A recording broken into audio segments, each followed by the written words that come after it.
এমনি ব্যক্তিগতভাবে ইকামতে দিন যে বইটা আছে নিজামী সাহেব, গোলাম আজম সাহেবের, সেখানে আমি এই পয়েন্টটা পড়েছিলাম। তিনি একাধিক জায়গায়, বইয়ের একাধিক জায়গায় ক্লিয়ার করেছেন যে মাওলানা মওদুদী সাহেবকে আমরা আকীদার ইমামও মানি না, ফিকহের ইমামও মানি না। তো যার কারণে তার কোনো লেখা নিয়ে সমালোচনা করতে হলে ব্যক্তি মওদুদী সমালোচনা করেন, এটা দলের উপর কেন চাপান যেটার সঙ্গে দল একমত না?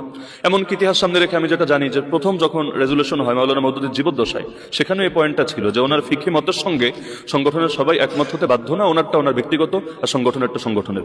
এমনকি যে আজকে বিভিন্ন সময় দেখা যায় কওমি ভার্সেস জামাত একটা মুখোমুখি অবস্থান দাঁড় করানো হয়, অথচ কওমি ধারা এটা তো একটা শিক্ষাধারা এবং আদর্শিক শিক্ষাধারা, কোনো সন্দেহ নাই, কিন্তু এটা তো কোনো রাজনৈতিক দলের নাম না।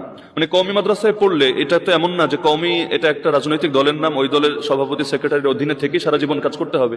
এক কওমি অঙ্গনেও তো একাধিক রাজনৈতিক প্ল্যাটফর্ম আছে। তো কওমি থেকে কেউ বিএনপিতে যোগ দিলে তার কওমিত্ব যায় না, কওমি থেকে কেউ আওয়ামী লীগে যোগ দিয়ে সংসদ সদস্য হলেও তার কর্মত্ব যায় না। কিন্তু কওমি থেকে কেউ যদি জামাত ইসলামীতে আসে, তাহলে কওমি থেকে খারেজ হয়ে সে কেমন যেন জামাতে এসেছে, এটা তো আসলে আমার কাছে মনে হয় হাস্যকর ব্যাপার ছাড়া কিছু না। এমনকি মাঝে মাঝে স্লোগান দেওয়া হয় আপনাকে সামনে রেখে ইসমতে আম্বিয়া আদালতে সাহাবা, মানে হলো কেমন যেন আপনি ইসমতে আম্বিয়া মানেন না, আদালতে সাহাবা মানেন না, অথচ কে মানে না? এখানে যারা আছে বা পুরো বাংলাদেশে যারা আছে কে মানে না? প্রত্যেকেই তো মানতে বাধ্য।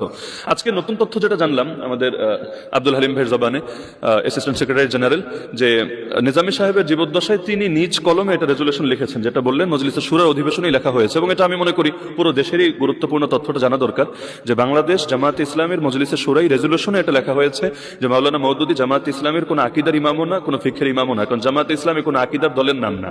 শিয়া, মুতাজিলা, তারপর হাসাউইয়া, কাররামিয়া, মুজাসসিমা, মুশাব্বিহা, মুআত্তিলা, আহলে সুন্নাত ওয়াল জামাত, এগুলো হলো আকীদার দলের নাম। আর ফিকহি দল হলো হানাফি, শাফেঈ, মালিকি, হাম্বলি, জাহেরি, আরো যা কিছু আছে এগুলো ফিকহি দলের নাম। জামাত ইসলামী কোনোটাই না, যার কারণে এখানে সব ভার্সনের লোকিত আছে।